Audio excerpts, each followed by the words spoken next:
Welcome back, brothers and sisters. I am Braden. This is Langley Outdoors Academy, the place where we not only talk about what's going on in the gun world, but also how we're going to fix it together. And the content that I'm going to show you tonight is an update to the Kansas City after Super Bowl shooting. You know, the one that prompted all the gun control groups, the Davey Hoggs, the Shannon Watts, Every Time for Gun Safety, to go on profanity-laden tirades on Twitter about how gun rights need to go away in this country. Well, a few more very uncomfortable facts are coming out right now, and I will personally be the one to initiate a demand for a retraction of all of it. Will it happen? No. But what I'm about to show you right now is going to blow your mind. So please send this one out so we can correct the record, because you know the media is not going to show you what we're about to talk about.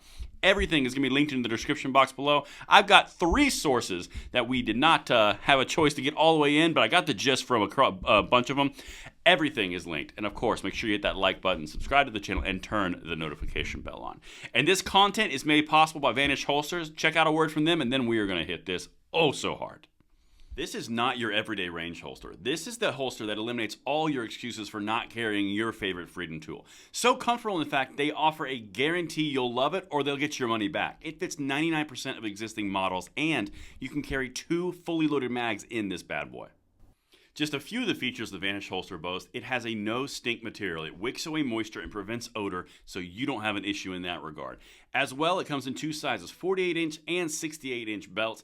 That makes it a perfect fit for everybody, and the belt is fully adjustable.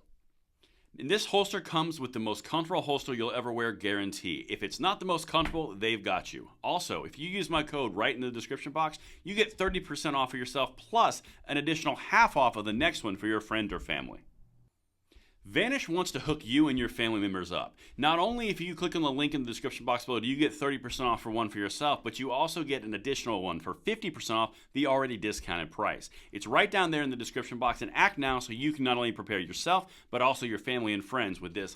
All right, beautiful people, listen, I had a spicy one this morning. I know I did, but I'm going to be honest, I might get a little spicy on this one as well. So let me give you the headline. And then we're going to go down memory lane for a second, all the times that the gun controllers told us to do things, and all the responses of the Democrats, and then this comes out, all right? Again, this information is what you need to know, because they're not going to tell you. 6 people fired guns during mass shooting at Kansas City Chiefs Super Bowl rally, said prosecutors. Just so you guys know, if you were living under a rock for a minute, this is the party after the Super Bowl in the Kansas City Chiefs, and they were quite literally involved in a normal parade. Million people were there, and there was shooting, and the media was immediately out there saying that we should abolish all gun rights. It's the guns, it's the guns, it's the effing guns. The Missouri Democratic Minority Party in the legislature there literally said we're going to cause chaos until we get more power from making a stand on gun violence. Literally what they said. Well, they should really wait, and all the gun control groups should, because listen to this. 12 people allegedly brandished guns, and at least 6 fired shots during the mass shooting at Kansas City Chiefs Super Bowl rally, according to federal prosecutors.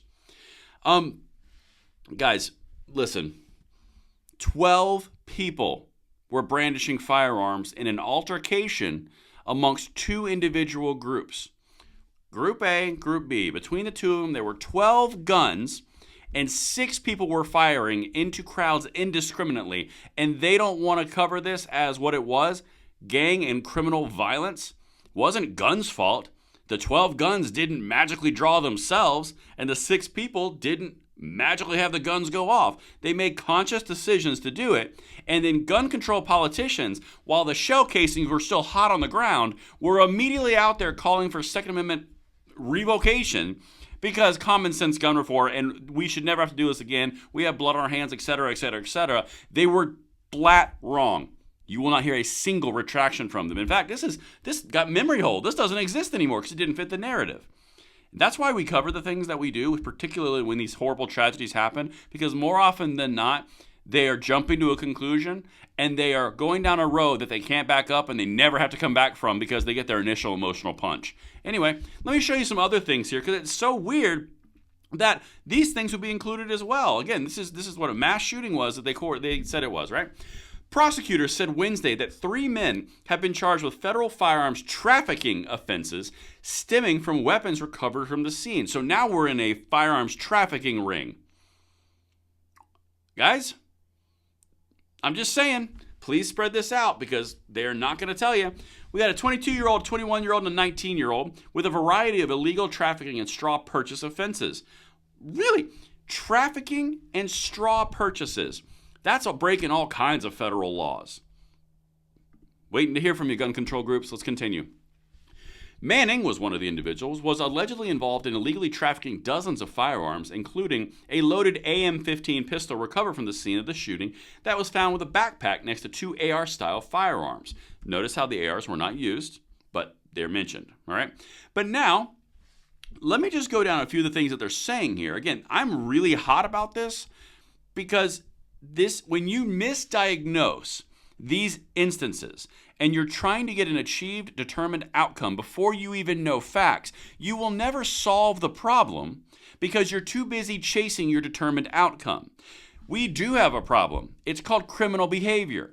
12 individual people brandished firearms that were left at the scene, 6 of them shot indiscriminately into crowds, and you want to blame an inanimate object. Guys, at a certain point, you have to call it what it is. This is criminal behavior between lawless groups of people. It's not hard. You have illegal trafficking and you have straw purchasing. Also all federally illegal. You cannot say gun control would have done a single thing on this because they already broke every gun control rule in the book and everything that you're looking at. But no, next time will be better. Just like socialism and communism. They just didn't try it right. They didn't do it right the last time. It's failed 100% of the time. Yeah, but they didn't do it right. I mean, literally, guys, at a certain point, this just becomes insanity. Okay, one more thing for you. A second .300 caliber pistol recovered from the scene. I assume it's a .300 blackout AR pistol, but I don't know that. Could be a .30 caliber just with a typo.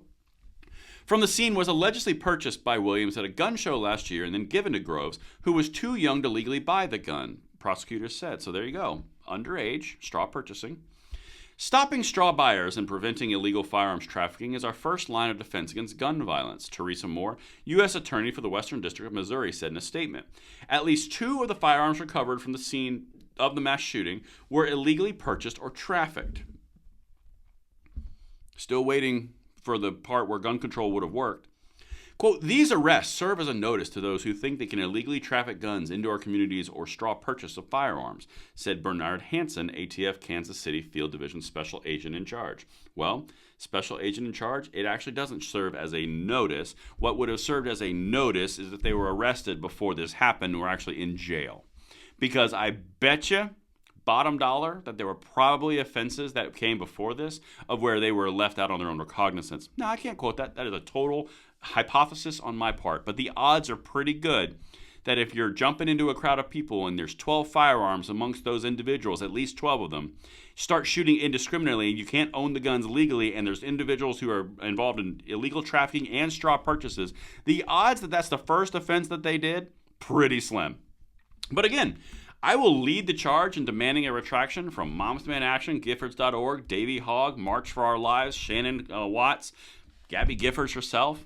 How about John Feinblatt from Everytown for Gun Safety? How about that guy?